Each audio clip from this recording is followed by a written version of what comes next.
인간은 의존적인 상태로 태어나기 때문에 사회적으로 살아가기 위해서는 반드시 누군가의 도움을 얻어야 되고 또 누군가로부터의 보호가 동반되어야 합니다. 그래서 사회에서 인간관계라는 것을 사람들이 맺어 나갑니다.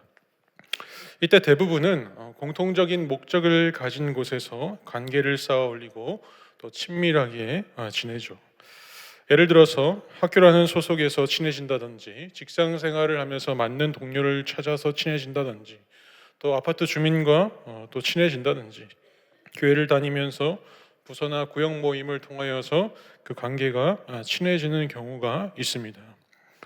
그런데 이런 관계 맺음에는 가깝고 친밀함만 있지는 않습니다.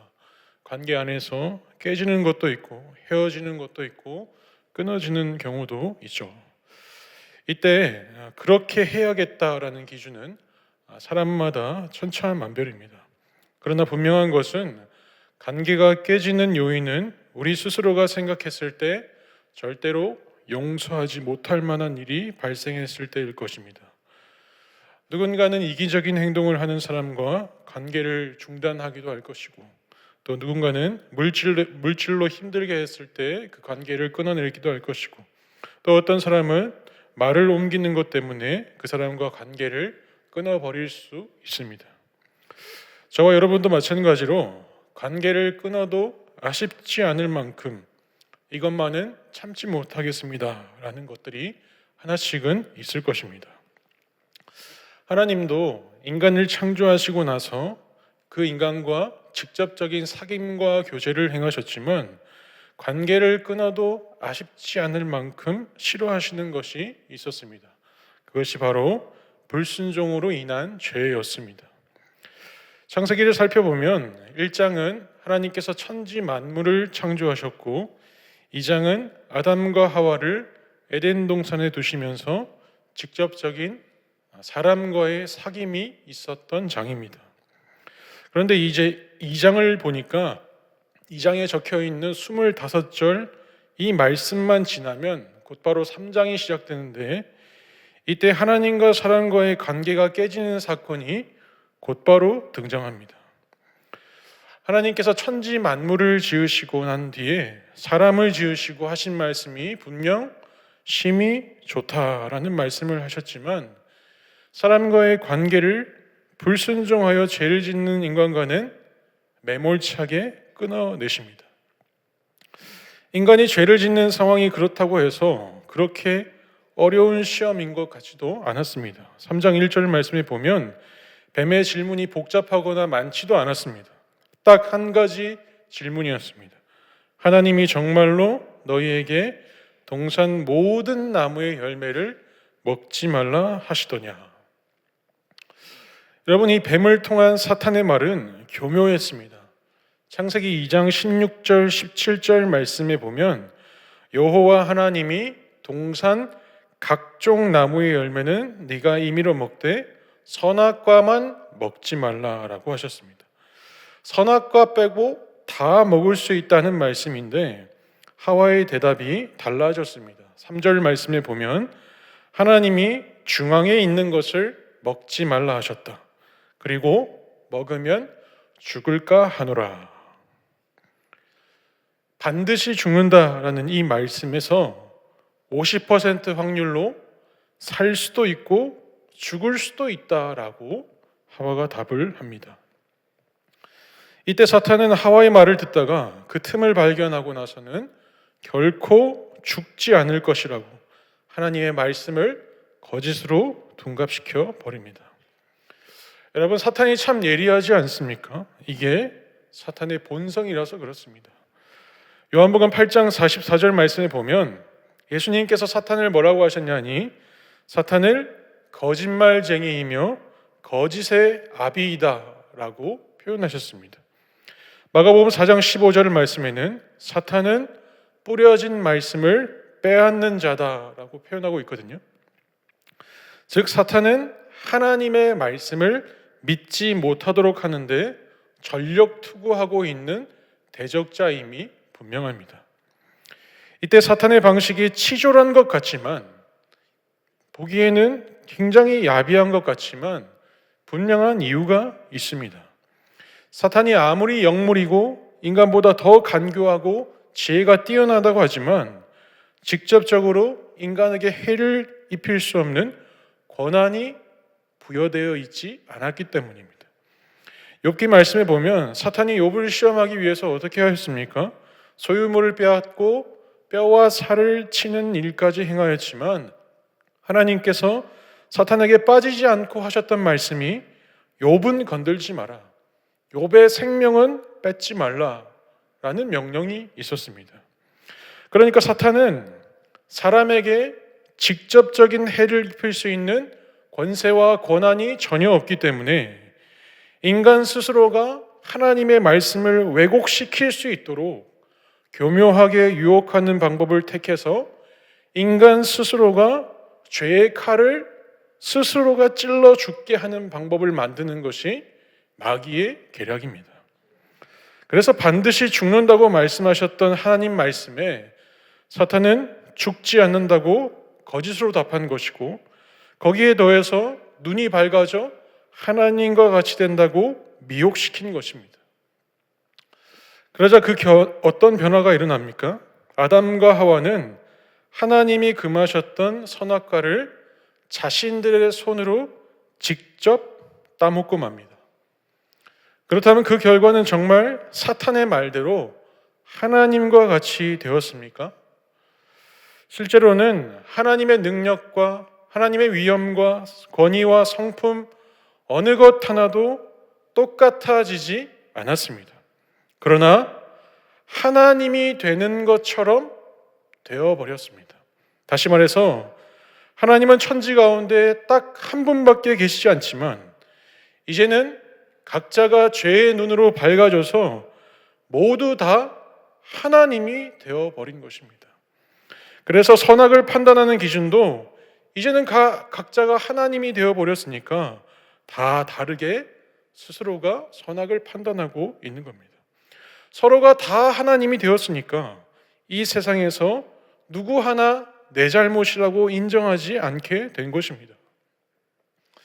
여러분, 누군가와 문제가 생기고 갈등이 심화가 되면 다른 사람들에게 속사정을 말할 때 나는 잘못 없다, 나는 무흠하다, 나는 깨끗하다, 나는 억울하다 이렇게 말하면서 단 한 발자국도 나의 행동에 대해서는 굽히고 물러서지 않는 경우가 얼마나 많이 있습니까? 이게 바로 내가 하나님이 되어버린 결과 중에 하나입니다. 그러나 여러분, 이 세상에는 죄인이 아닌 사람이 단 한 명도 없습니다. 그렇기 때문에 사람과 사람의 갈등과 다툼에서 누가 옳으냐, 누가 틀리냐를 따지는 것 자체가 우리의 판단일 뿐이라는 거죠. 이걸 영적으로 표현하면 사탄이 주는 거짓말 속에서 사탄의 손에 우리가 놀아나는 형태가 되어버린 겁니다. 아까 말씀드린 것처럼 사탄에게는 생명을 빼앗을 수 있는 권한이 없으니까 우리의 손으로 직접 공동체를 파괴시키고 우리의 손으로 직접 다른 사람의 영혼을 병들게 하는 말과 행동들을 범하고 있는 것입니다. 이처럼 마귀의 권속 아래에서, 죄 아래에서 스스로가 하나님인 것처럼 그렇게 속이면서 살아갈 때 반드시 드러나는 현상이 있습니다.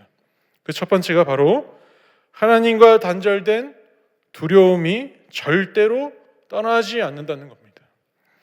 여러분, 창세기 2장 25절 말씀에 보면 아담과 하와는 벗었으나 부끄러워하지 않았습니다. 그런데 상황이 바뀌었습니다. 하나님의 말씀에 불순종한 죄의 결과로 두려움을 낳았습니다. 왜 두렵냐 하면 사람들에게 이제는 하나님처럼 보여야 하고 하나님처럼 내가 판단하며 살아가야 하는데 이게 쉽지가 않은 거죠. 그리고 사람들에게 내 죄가 들통날까 봐 두려운 것도 있습니다. 그리고 더더욱 심각한 것은 사람을 창조하신 하나님께서 본래 인간의 곁에 머물고 사귐이 있었지만 죄로 인해서 이제는 더 이상 하나님이 눈에 보이지 않고 귀로 들리지도 않기 때문에 두려워진 것입니다.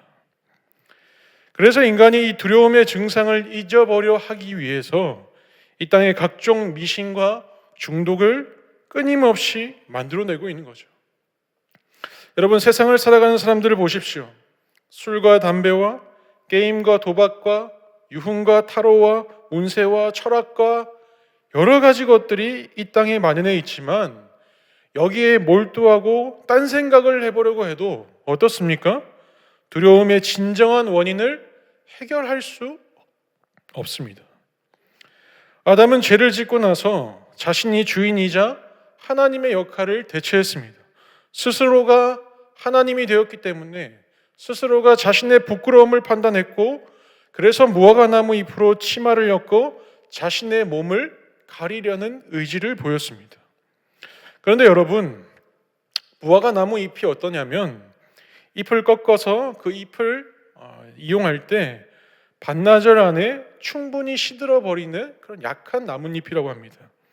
그러니까 아주 잠시 동안은 잎으로 자신의 죄를 감출 수 있다는 생각 때문에 행동할 수 있겠지만 결코 자신의 죄의 문제를 해결할 수 없다는 것을 알기 때문에 결론적으로는 두려울 수밖에 없다는 것이죠. 그리고 두 번째로 죄의 결과는 본질을 발견하지 못하고 오히려 그 죄들을 다른 사람에게 전가시킨다는 것입니다. 아담과 하와는 죄를 짓고 자신의 몸을 숨겼습니다. 그런데 이들은 벗었으므로 두려워서 숨은 것이라고 말합니다. 물론 그것도 맞는 말입니다. 그러나 실상은 무엇입니까? 하나님이 선악과를 따먹지 말라는 그 명령에 불순종하였기 때문에 두려운 것인데 이 본질을 깨닫지 못한 것이죠. 여러분, 코로나가 한창이었을 때의 일이었습니다. 이때 한 성도님께서 도시락 가게를 시작하셨습니다. 이 당시에는 대부분이 다 배달을 시켜 먹고 있었기 때문에 입소문만 난다면 엄청난 단기 수익을 올릴 수 있었습니다. 이분이 처음에 오픈하고 월 매출이 1,000만 원 정도씩 나오셨습니다. 그래서 가게 신방을 요청하시면서 계속된 중보 기도를 요청하시며 가게가 잘 되기를 위해서 기도해달라고 말씀하셨습니다. 한 번은 초청을 하셨습니다. 나를 잡아서 그 성도님의 가게 신방을 갔습니다. 저 혼자 간 것이 아니라 담임 권사님들과 그리고 몇몇 분들 함께 가서 테이블 2개를 잡고 각각 거기에 있는 메뉴들을 시켜 먹었습니다. 그런데 이 맛을 보니까 월 1,000만 원이 맞나 싶을 정도로 맛이 없었습니다. 미역줄기에서 미역줄기 맛이 나야 되는데 오이 냉국 맛이 났습니다. 갈비탕에서 진한 사골 국물 맛이 나야 되는데 아주 진한 소금 맛만 났습니다. 오징어 볶음은 사이드 메뉴로 보니까 2만 원 정도 하는 돈이었는데 오징어를 진미채처럼 가늘게 썰어놔서 내가 도대체 뭘 먹고 있는지 전혀 알 수가 없었습니다. 제가 맛이 없으면 잘 안 먹는 편인데 오이 냉국만 미역줄기를 막 억지로 먹으면서 아주 짜디짠 그 갈비탕 국물을 입에 억지로 넣으니까 너무 곤욕이었습니다. 그러면서 더 곤욕적인 일을 제가 상상한 게 뭐였냐면 그 성도님이 저의 테이블에 와서 맛이 어떠냐고 묻는다면 도대체 뭐라고 얘기해야 될까? 하나부터 열까지 다 맛없다고 말하고 싶은데 어떻게 해야 되지? 밥을 먹는 것과 동시에 계속 이러한 고민을 했습니다. 그러던 찰나에 아니나 다를까 이 성도님이 제가 있는 테이블로 오셨어요. 그러면서 와주셔서 너무 감사하다고, 그리고 이렇게 드신 구성을 얼마에 팔면 좋을지 그 가격이 감이 안 온다, 이 말씀만 하셨습니다. 결국 이 성도님의 도시락 매출은 월 1,000에서 월세도 못 낼 정도로 급격한 하락을 겪고 6개월 안에 가게를 정리하셨습니다. 여러분, 여기서 본질이 무엇입니까?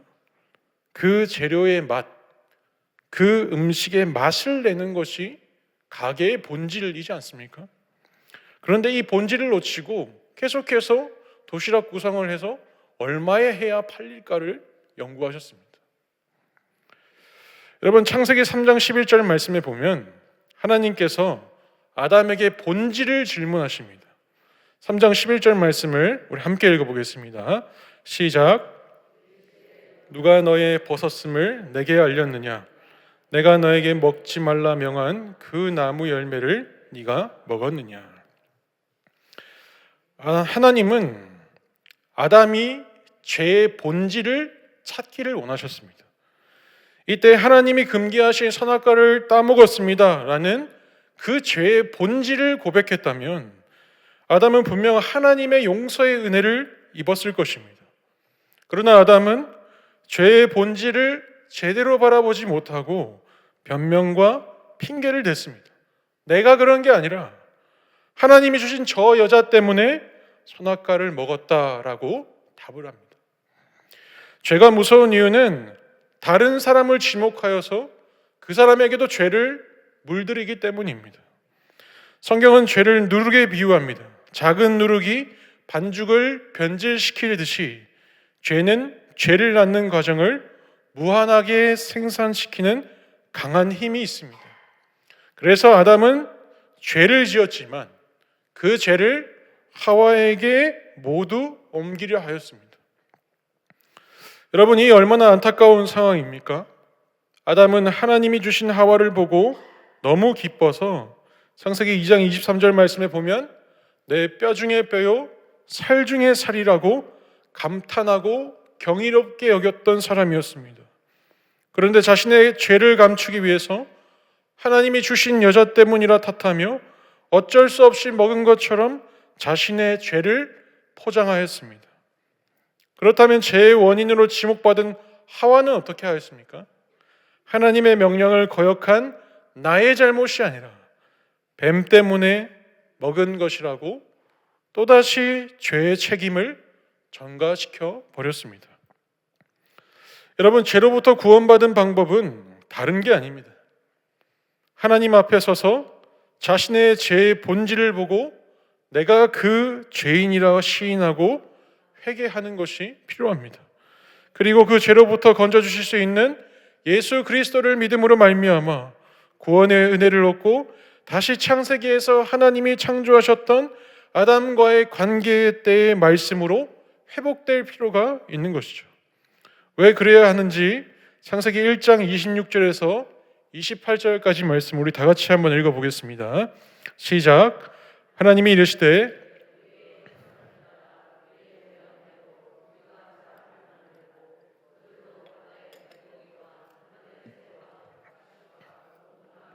땅에 기는 모든 것을 다스리게 하자 하시고 하나님이 자기 형상 곧 하나님의 형상대로 사람을 창조하시되 남자와 여자를 창조하시고 하나님이 그들에게 복을 주시며 하나님이 그들에게 이르시되 생육하고 번성하여 땅에 충만하라 땅을 정복하라 바다의 물고기와 하늘의 새와 땅에 움직이는 모든 생물을 다스리라 하시니라. 아멘. 여러분, 이 말씀은 하나님의 뜻을 이 땅에 대원하고 그 뜻을 실현하는 일이 아담에게 주어진 사명이었음을 보여줍니다. 인간이 죄로 인해서 하나님과 단절되었기 때문에 아주 그 사명을 잊어버리고 살아왔지만 우리에게 구원의 은혜를 주신 것은 다시금 아담에게 주어진 본래의 사명과 창조적 목적을 회복하는 일을 우리가 행해야 하기 때문입니다. 이것을 안경에 비유하면 하나님인 척했던 자기 중심적 색안경을 벗고 이제는 하나님 중심적인 안경을 쓰고 이 세상을 바라보며 살아가라는 뜻입니다. 사랑하는 성도 여러분, 우리는 죄로 인하여서 왜곡된 눈을 떴고 그것도 모자라서 더욱더 세상의 것을 사랑하기 위해서 자기 중심적인 안경을 썼습니다. 마치 내가 하나님인 것처럼 여기며 내 눈에 보기 좋고 싫은 것들을 판단하며 살아오지 않았습니까? 여러분, 하나님 보시기에는 어떨지 주님이라면 어떻게 이 일을 행하실지 이것을 먼저 생각하고 바라보지 못하였다면 우리가 갖고 있는 세계관은, 우리가 갖고 있는 시선은 죄로 타락하여 있는 시선, 우리가 스스로 만들어낸 시선일 것입니다. C.S. 루이스가 쓴 스크루테이프의 편지라는 책이 있습니다. 사탄의 우두머리인 스크루테이프가 사람들을 지옥으로 끌어들이기 위한 전략을 편지 형식으로 이 책에 기록하였습니다. 이 책을 보면 사탄이 그리스도인들을 지옥으로 떨어뜨리기 위한 전략 중에 하나가 뭐냐면 사람들이 제대로 생각하지 못하게 방해하는 것이라고 합니다. 왜냐하면 생각을 깊이 하면 깊이 할수록 일상 속에서 놓치고 있었던 본질의 문제를 결국에는 찾아내기 때문입니다. 따라서 우리가 하나님 중심적 세계관 속으로 다시 회복하고 그것 가운데 머무르기 위해서는 죄의 본질을 더욱더 깊이 생각할 수 있어야 되고 그 생각 속에서 회개와 돌이킴을 결단하며 다시금 하나님의 은혜를 구하고 그분의 뜻을 찾는 저와 여러분이 되어야 할 줄로 믿습니다. 말씀을 정리하겠습니다. 여러분, 아담과 하와는 사탄의 유혹에 넘어져서 선악과를 따먹는 죄를 범하였습니다. 그때부터 이들은 눈이 밝아져서 하나님인 것 마냥 스스로가 옳고 그름을 판단하며 살기로 원했습니다.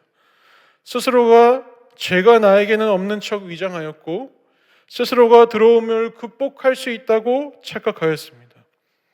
그러나 죄로 물든 자기 중심적 세계관에서는 하나님의 은혜를 바랄 수 없습니다. 하나님의 본인의 뜻과 본연의 목적에서 벗어난 삶을 살아갈 수밖에 없습니다. 우리 스스로의 판단에 물들어 있는 이 색안경, 오늘 이 말씀을 통해서 우리가 착용하고 있다는 것을 인정했으면 좋겠습니다. 그리고 우리가 다시 결단했으면 좋겠습니다.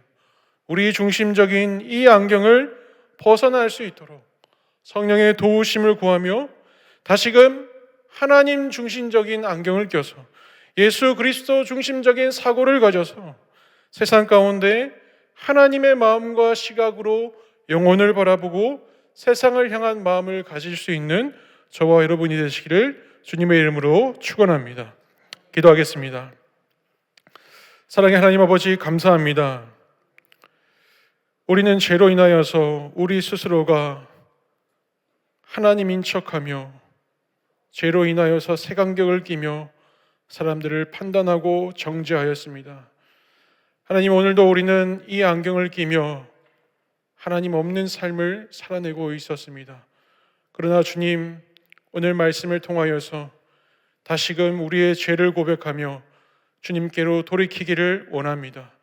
하나님 중심적인 사고로 예수 그리스도적인 생각과 관념을 가지고 이 세상 가운데 하나님의 뜻을 이루어내며 아담에게 허락하신 그 사명의 본질을 다시 되찾아 우리가 그 사명을 감당하며 이 땅 가운데 하나님의 뜻을 위해서 살아가는 순복하는 삶이 되게 하여 주시옵소서. 거룩하신 예수 그리스도의 이름으로 기도드리옵나이다. 아멘.